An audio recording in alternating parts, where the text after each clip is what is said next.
ఉదంకుడనే ఒక బ్రాహ్మణుడు అనుకోకుండా మహాభారత మొదటి ప్రవచనానికి కారణమయ్యాడు. ఈ మహాకావ్యం మొదటిసారి ఒక సర్పయాగం అర్ధాంతరంగా ఆగిపోయినప్పుడు చెప్పబడింది. కానీ సర్పయాగం లాంటి విచిత్రమైన యాగం ఎందుకు జరిగింది?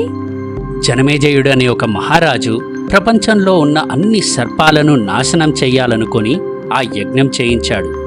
ఒక రాజుకి అలాంటి కోరికెందుకు పుట్టింది?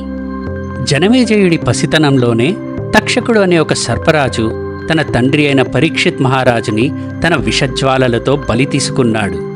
దానికి ప్రతీకారంగా జనమేజయుడు ఈ యజ్ఞాన్ని మొదలుపెట్టించాడు.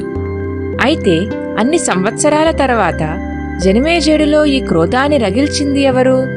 ఉదంకుడనే ఒక యువ బ్రాహ్మణుడు తన మనస్సులో కోపాన్ని జనమేజయుడిలో ప్రచోదనం చేశాడు. కాని ఉదంకుడు ఇలా ఎందుకు చేశాడు?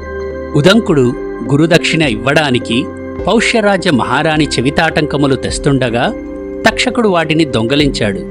ఉదంకుడు ఎంత ప్రాధేయపడినా తక్షకుడితో పాటు మిగిలిన సర్పాలు తనని పట్టించుకోలేదు.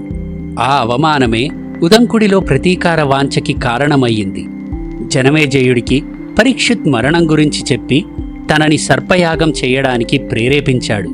ఇలా తనకి తెలియకుండానే మహాభారత మొదటి ప్రవచనానికి కారణమయ్యాడు.